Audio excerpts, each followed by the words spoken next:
Tu tá querendo aprender a fazer logaritmo na prova do Enem? Então tu achou o vídeo certo. Bem-vindo à Hora do Bizu!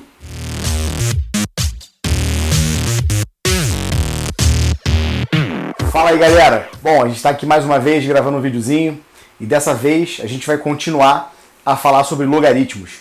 Eu lembro que no nosso último vídeo eu ensinei a você o que era um logaritmo e como você usava as propriedades de logaritmos que eram super importantes.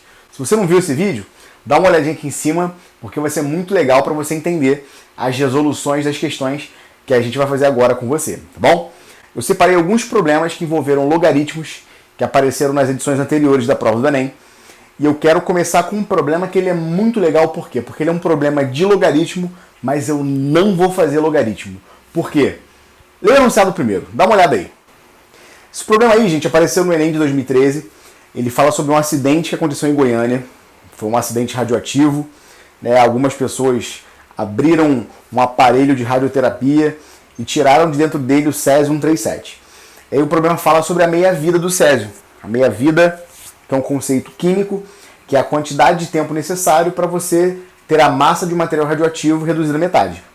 E o problema diz pra gente que a meia-vida do césio-137 é de 30 anos, e a quantidade de massa em qualquer tempo é dada por essa expressão, m de t igual a A vezes 2,7 elevado a kt, onde A é a massa inicial e K é uma constante negativa.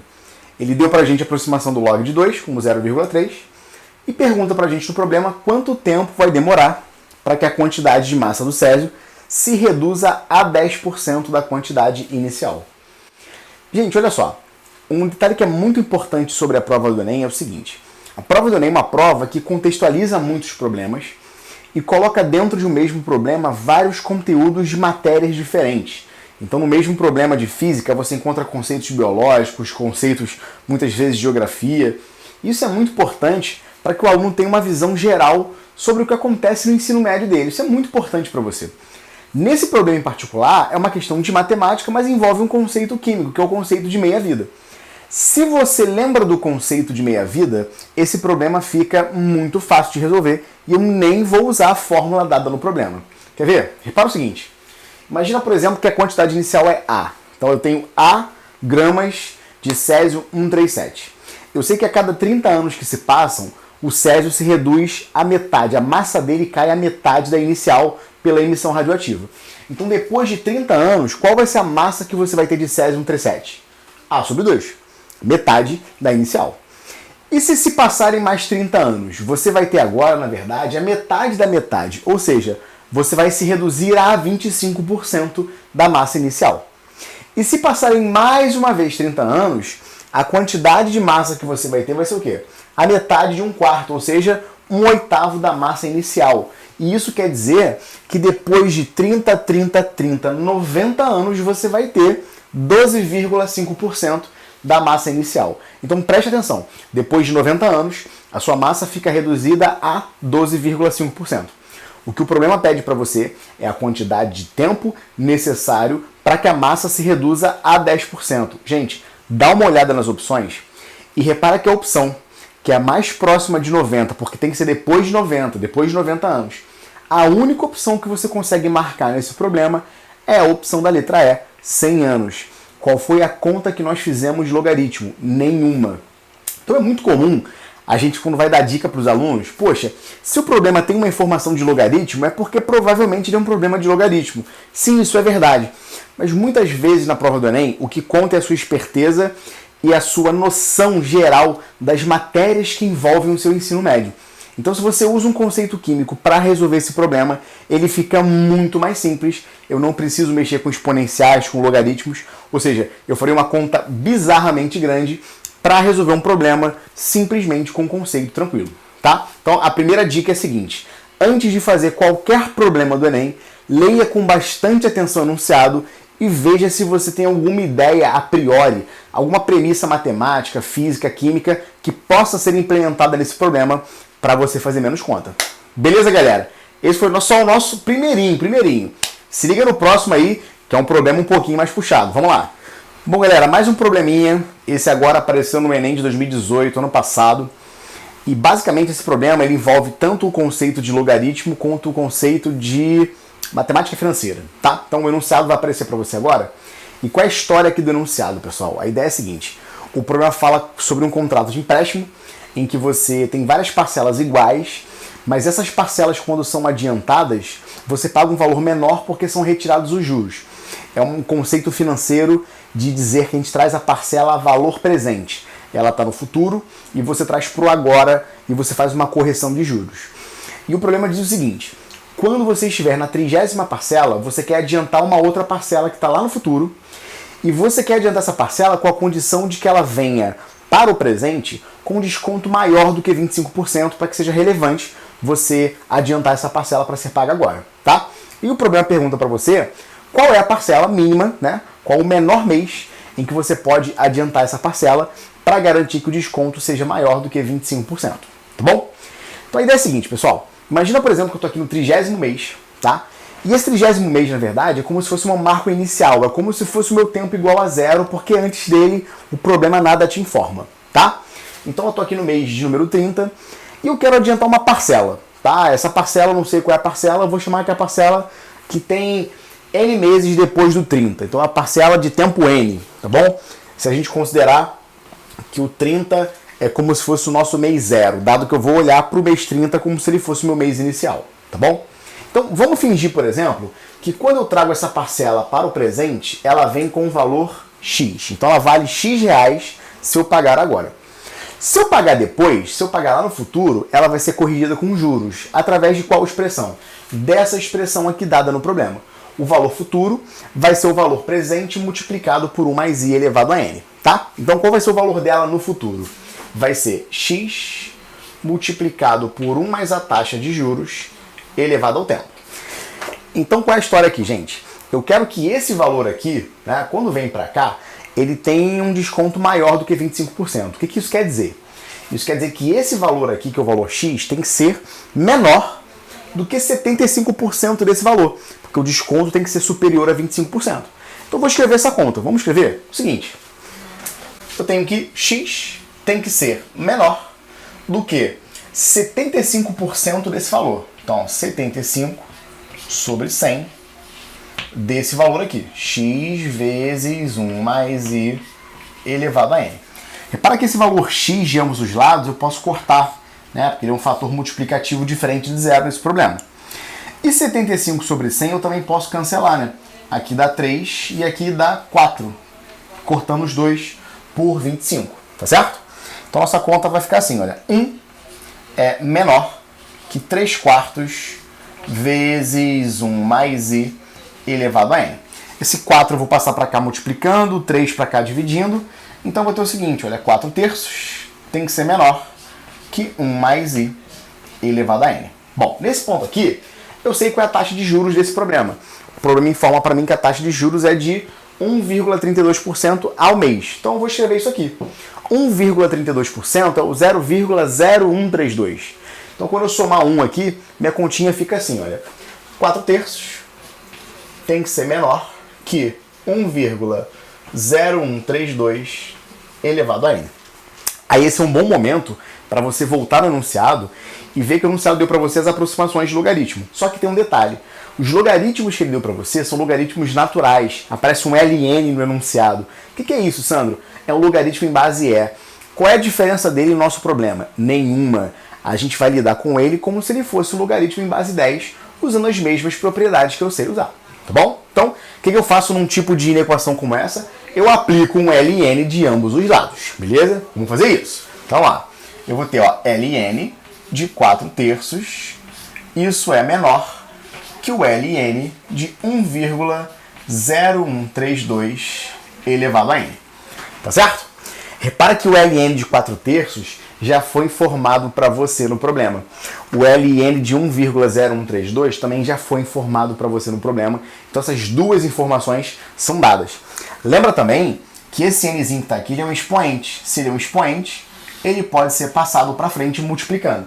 Então olha como é que fica a nossa conta. Ela fica assim, olha.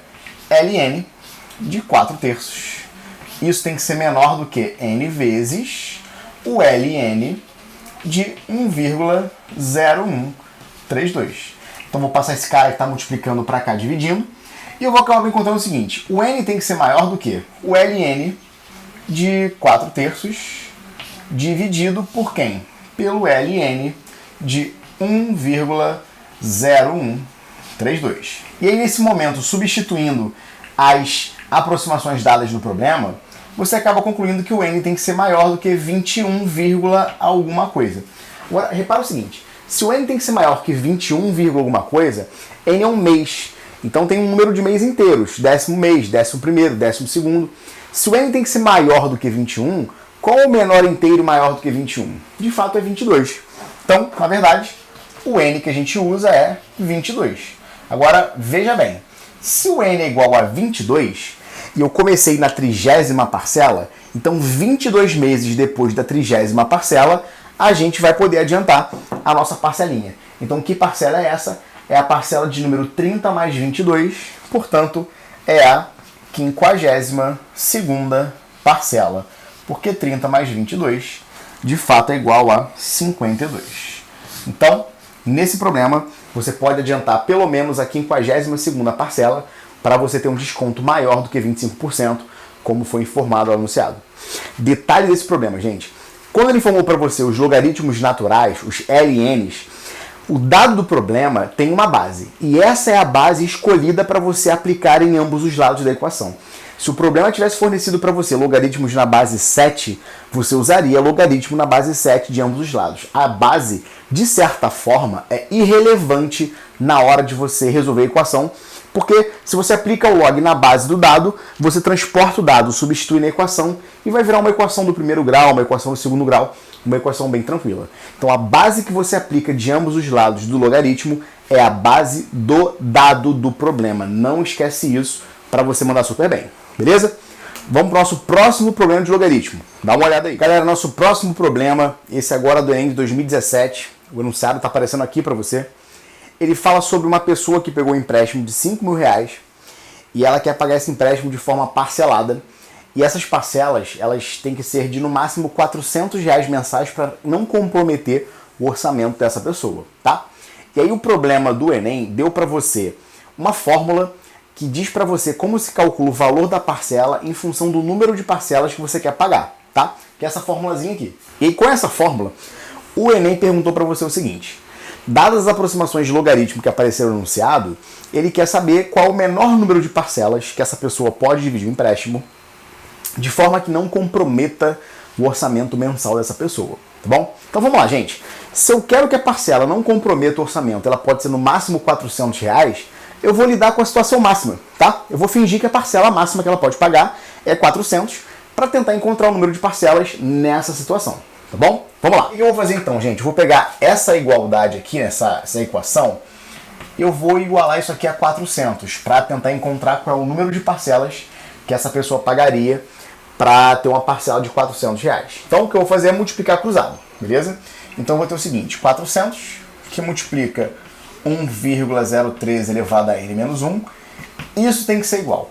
Gente, repara o seguinte, olha, 5.000 daqui e o 0,013 aqui, quando a gente multiplica, isso aqui dá 65, né? Porque é 13 vezes 5, tirando as casas decimais. Então, isso aqui é 65 vezes esse termo aqui. Ou seja, isso aqui é 65 vezes 1,013 elevado a n. Bom, fazendo a distributiva aqui nesse membro, você tem 400 vezes 1,013 elevado a n menos 400 é igual a 65 vezes 1,013 elevado a n. Bom, então vou trazer os termos exponenciais para esse lado, o 400 para o outro lado, e aí você vai ter o seguinte, 400 vezes isso menos 65 vezes isso é igual a quanto? Isso é igual a 335 vezes isso, 1,013 elevado a n, tudo isso é igual a 400. E mais uma vez, pessoal, repara que esses números aqui, eles estão nas aproximações logarítmicas do enunciado. O Enem tem essa grande característica de as aproximações dadas no problema são de fato os números que vão aparecer naturalmente na equação. Eu não preciso me preocupar em arrumar a equação para que isso apareça naturalmente, tá bom? Então vamos substituir. Repara, o log aplicado de ambos os lados vai deixar essa equaçãozinha assim. Vou aplicar log na base 10, porque é a base fornecida no dado, né? Então fica log de 335 vezes 1,013 elevado a n. Isso é igual ao log de 400, tá bom? Bom, no problema, log de 400, isso é informado como sendo 2,602, beleza? E desse lado aqui, gente, o que você pode fazer? Logaritmo do produto. Como é que você faz o logaritmo do produto? Você abre na soma dos logaritmos, beleza? Log de 335, isso foi dado no problema, é 2,525, mais produto, abre na soma. Log de 1,013 elevado a n, expoente você dá o peteleco. Então fica n vezes o log de 1,013, que é dado no problema também, que é 0,005. Então vamos resolver essa continha, tá? Olha aqui, eu tenho que isso mais isso tem que ser igual a isso. Então, 0,005n, isso tem que ser igual a quanto? 2,602 menos 2,525. E essa continha dá quanto, galera? Ela dá 0,077. Tranquilo? Passando esse cara para o outro lado e fazendo a subtração. Então pega o 0,005, passa para baixo dividindo, o seu n fica assim, ó. O n vai ser 0,077 sobre 0,005, que é a mesma coisa que 77 sobre 5. 77 sobre 5 é 75 sobre 5 mais 2 sobre 5. Então isso aqui é 15,4. Ou seja, na situação de máximo de R$400 por mês, você pagaria 15,4 parcelas. Se eu pagar 15 parcelas, eu diminuo o número de parcelas, mas eu aumento o tamanho da parcela. Eu não posso fazer isso porque minha parcela máxima é de R$400. Então, nessa situação, para eu pagar até R$400, qual o menor número de parcelas que eu posso pagar? Tem que ser o inteiro mais próximo por cima. Portanto, eu só posso pagar no mínimo 16 parcelas. E essa é a resposta do nosso probleminha, tá bom? Então repara, é um problema que de certa forma é super simples, a gente só substitui valores no problema, nada demais, nenhuma propriedade diferente logaritmos. Mas lembrando, gente, logaritmo é um tipo de problema, um assunto calibrado lá na reguinha da TRI como um assunto de médio para difícil. Então é muito legal na prova do Enem você lembrar que você não pode começar a prova do Enem fazendo questões de logaritmo. Eu tenho que procurar leituras de gráficos e tabelas, proporção, semelhança de triângulos, regra de 3, que são assuntos mais simples, para lá no final da prova, depois de ter feito várias questões fáceis, várias questões médias, a gente começar a brigar com as questões mais difíceis da prova. Isso é super importante para sua nota RI ser cada vez a maior possível. Beleza, galera? Tranquilo? Então, com esse overview de questões aqui do Enem, eu espero que você tenha entendido como isso aparece na prova do Enem, quais são as propriedades que você pode usar nos problemas que você vai enfrentar esse ano na edição do Enem de 2019. Tranquilo, galera? Um grande abraço e vem no bisu!